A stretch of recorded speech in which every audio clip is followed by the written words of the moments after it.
कहानी नीरू की है। पंजाब की नीरू की शादी दिल्ली के राहुल से होती है। दिल्ली कितना बड़ा शहर है ना, लेकिन आप लोगों का घर तो बहुत छोटा है। हमारे पंजाब में तो ये बड़े बड़े घर होते हैं कि मजा ही आ जाता है।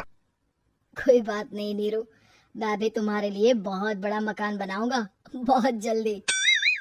नीरू के पिता जहाँ पंजाब के जाने माने व्यापारी थे, वहीं उसका पति राहुल दिल्ली में एक सिंपल नौकरी करता था। माँ, यहाँ तो घी मक्खन इतना महंगा है कि क्या बताऊं। मैं तो तरस ही जाती हूँ घी खाने के लिए।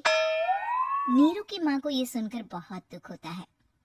मेरी बेटी को घी नसीब नहीं हो रहा है और ये बहू यहाँ बैठकर घी में शक्कर डाल रही है। देख वनीता, मैं साफ कह रही हूँ, इस घर में जितना घी आएगा उतना ही मेरी बेटी के घर दिल्ली भी जाएगा। अरे ये क्या बात होती है माँ जी? बेटी का उतना ही करो जो अच्छा लगे। अब क्या मायके से घी और मक्खन तक की सप्लाई करोगी आप? हाँ, मेरी बेटी किसी चीज को तरसे मुझसे बर्दाश्त नहीं होता।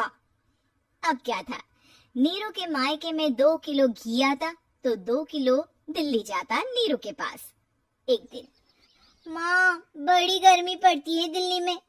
इस घर में तो एक ही एसी है और वो भी ड्राइंग रूम में।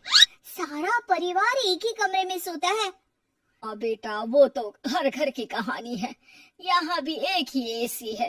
अरे बिल इतना आता है कि क्या बोलूं। तभी वहाँ राकेश आ जाता है। माँ, थोड़ी देर में यहाँ कुछ प्लम्बर आएंगे मेरे कमरे में एसी लगाने, जरा ध्यान से लगवा देना ना माँ। ओए, ऐसे कैसे तेरे कमरे में एसी लगेगा? हो राकेश, एक बार बात तो कर ले तो। अरे पापा, वो वनीता को गर्मी में नींद नहीं आती। ड्राइंग रूम में सबके साथ सोने में वो अनकंफर्टेबल है, इसलिए। अरे पूरे परिवार के साथ वहाँ तेरी बहन नीरू भी तो सोती है, वो नहीं हो रही क्या अनकंफर्टेबल? समझ रहा है ना? अगर एसी लगेगा तो एक दिल्ली में तेरी बहन के कमरे में भी लगेगा, तभी तू लगा सकेगा। राकेश वनीता को सारी बात बताता है। वनीता करती भी क्या, मन मार कर बैठ जाती है। माँ, ये लोग ठीक नहीं है, क्या करूं मैं? अरे बेटी, यहाँ आ जा, तू यहाँ आकर रह ले। अरे छोड़ दे ऐसे पति को। कैसे छोड़ दूं माँ? समाज क्या कहेगा, लोग क्या कहेंगे? वैसे भी मेरा एक बेटा है मयंक। अरे हटा बेटा, तेरी उम्र ही क्या है, इतनी परेशान रहेगी तो काम कैसे चलेगा। खैर, बात आई गई हो जाती है। माँ को लगता है कि नीरू ठीक है, तो वहीं नीरू के मन में एक ही लाइन चल रही होती है, यहाँ आजा। माँ ने तो बोल ही दिया है कि यहाँ आजा। बस मयंक थोड़ा सा बड़ा हो जाए, इन गरीबों को छोड़कर मैं वापस माँ के पास ही चली जाऊंगी। वो इसी सोच में बाजार में चल रही थी कि मैम, आपका दुपट्टा जमीन को छू रहा है। नीरू जैसे ही उस लड़के की तरफ देखती है, देखती ही रह जाती है। हाय रे, कितना सुंदर लड़का है ये। अब क्या हुआ? मैंने कहा आपका दुपट्टा। तो खुद ही उठा कर दे दो ना। लड़का समझ जाता है कि नीरू उस पर फिदा हो चुकी है। वो उससे उसका नंबर लेकर चला जाता है। अब क्या था, नीरू और रोहित में लगातार बातें होने लगती है। मैं हरियाणा का रहने वाला हूँ, यहाँ एक बड़ी कंपनी का मैनेजर हूँ। अच्छा, और कितने बच्चे हैं तुम्हारे? बच्चे? अरे मेरी तो शादी भी नहीं हुई है। तुम बताओ, शादी करोगी? नीरू शर्मा जाती है। अब लेकिन मैं तो पहले से ही शादीशुदा हूँ। मुझे फर्क नहीं पड़ता, बस तुम शादी कर लो, भाग चलते हैं। बहुत पैसे वाला हूँ मैं, हमेशा खुश रखूंगा तुम्हें। नीरू रोहित से मिलकर सारा प्लान बना लेती है और फिर एक दिन घर से भाग जाती है। दोनों शादी कर लेते हैं। शादी के बाद, क्या बात है नीरू, तुम्हें परेशान सा देखता हूँ, सब ठीक तो है ना? हाँ हाँ, सब ठीक है।